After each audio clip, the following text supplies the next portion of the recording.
আন্তর্জাতিক সমর্থনের কথা বললাম, আরেকটা সমর্থনের কথা বলি, না বলে পারছি না, এটা মনটা বড় হয়ে যায় এটা বলতে গিয়ে।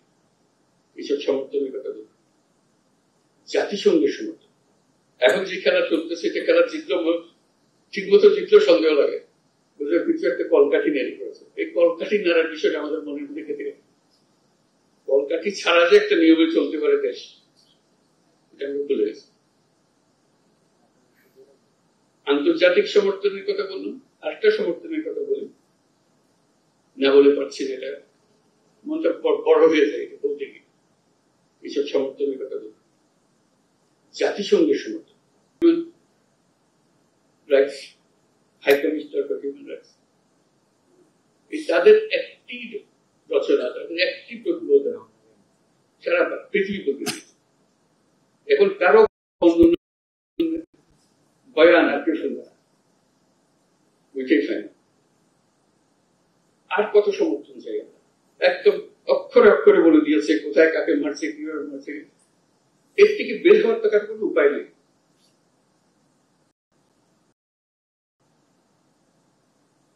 বাংলাদেশকে ঘিরে যে অপপ্রচার চলছিল, এক প্রতিবেদনে সমস্ত সমাপ্ত। বলতে পারবে কিন্তু কোন আওয়াজ বেরোবে না। তো সেরকম সমর্থন অন্যান্য প্রতিষ্ঠানের প্রতিবেদন বের হয়েছে, তাদেরও খুবই জোরালো। আমরা সেদিন আয়নাঘরে গেলাম, মানে মানুষ কত নির্মম হতে পারে, বিভৎস দৃশ্যের সৃষ্টি করতে পারে, নৃশংস করতে পারে, এর চাইতে বড় নমুনা পাওয়া যাবে। আমাদের শুধু দেখতে কষ্ট লেগেছে, যারা বছরের পর বছর সেখানে ঠিক আছে, আপনাদের মধ্যে আছে,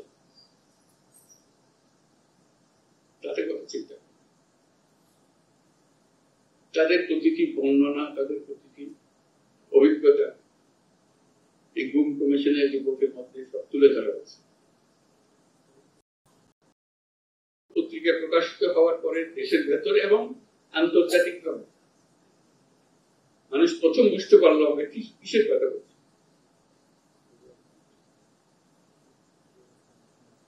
আমরা কোথা থেকে এসেছি। কাজে আমাদের প্রথম পর্বের এই সম্পদ নিয়ে আমরা দ্বিতীয় পর্বে আসলাম। দ্বিতীয় পর্বের সমাপ্তিতেও যেন আমরা উৎসাহ বোধ করি যে হ্যাঁ, আমরা আনন্দ বোধ করি যে আমরা আমাদের যে দায়িত্ব দেওয়া হয়েছিল আমরা সুন্দরভাবে খুব খুশি বুকে সেটা সম্পন্ন করতে পেরেছি। নতুন বাংলাদেশের জন্য এখন তৈরি যে নতুন নির্বাচনের মাধ্যমে যে সরকার গঠন হবে সেটার ব্যাপারে কোনো প্রশ্ন তুলবে না, যেহেতু আইন কানুন এগুলো সব এখন আমাদের জানা আছে এবং এর মধ্যে রয়েছে, নির্দিষ্টভাবে রয়েছে। এটা নড়চড় করার উপায় কারো থাকবে না। আইন বানানোর কথা, আর এটাকে নড়চড় করতে সুযোগ না দেওয়া সেটার কথা। সেটার জন্য এতগুলো কমিশন বানাতে হয়েছে, কোন দিক থেকে কোথায় কোনটা